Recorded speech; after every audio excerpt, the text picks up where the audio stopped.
Okay, we're going to take some questions. We'll start with Justin from Asheville ABC. Yeah, Mr. Secretary, how do you describe the damage to somebody that hasn't seen it in person? And then what can the federal government do to help these folks get back up and running as quickly as possible?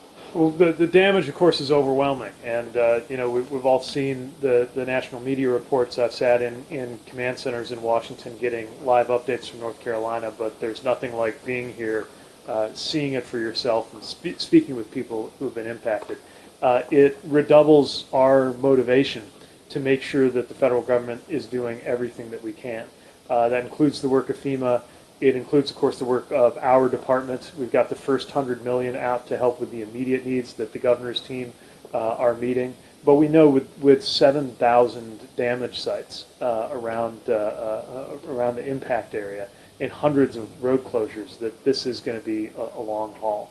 I'm moved by the determination of the people I've met here to have a future for this River Arts District and for this community. But I'm also sensitive to the way that there's a local conversation unfolding about how that's going to be similar and how it's going to be different from the past. It's not our role to say what that ought to be like. It is our role to make sure we support that local vision as it takes shape. Raise your hand if you have a question. Go ahead. Mr. Secretary, first of all, thank you for being here. As you see, this River Arts District has been completely decimated. You just talked about how it's going to be a long haul. You know that recovery is a long-term process. What is your message right now to these artists? We have incredible artists right here who haven't even asked for like one penny because he's so worried about others. What is your message to these people who are wondering when is it safe to tell our friends and family outside of these communities to come in and help support us? Yeah. Well, we're going to take our cue from local leaders. I so admire the work that the mayor has done and all of the local authorities working to make it safe here. What I'll say is the whole country is rooting for Asheville and for all the communities that were affected. And I do think that as and when it becomes possible for more and more places to receive visitors to be back up and running, there's going to be an outpouring of support. And I'll do my part to amplify that message. Look, even now, there are communities not too far from here that are saying, hey, we're open for business, come see us. And others, of course, that are still getting back on their feet. But wherever they are in that stage of recovery, it's going to be important, not just in terms of federal funding for things like transportation, but in terms of the American people, voting with their feet and showing that kind of support for that to continue. But the reputation of this region has been just absolutely glowing around the country in recent years.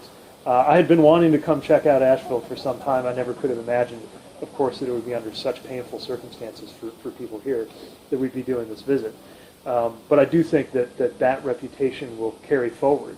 And even as we see the horrific damage that's been inflicted here, I'm very much eager to see how those who've been impacted decide to carry things forward. Last question. Go ahead. Governor, you told us yesterday there's still 400 plus roads out in the region. What are your conversations like with the Secretary and his office about how we can get those up and running as soon as possible?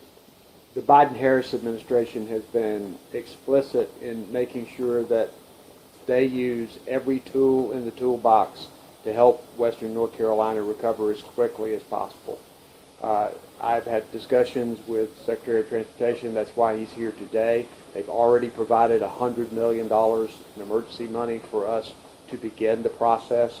We're sitting down with him right now to make sure that we are working on the priority federal roads.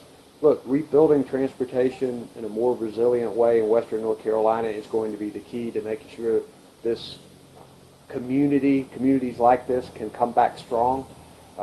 I'm excited about being here because I know that creative people here in Asheville will reimagine this River Arts District. It will come back probably in a different way, but it'll be even better than ever.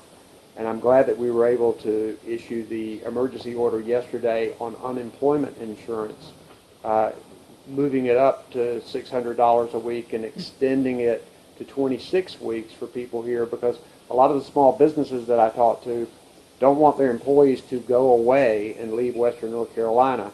This can help them stay for a while until a number of these businesses can get back on their feet.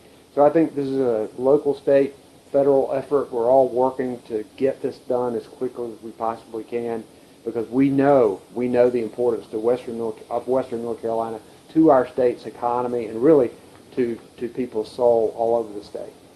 Okay, thank you, media. That's all we have time for, and Thanks, we're everyone. going to head to the buses.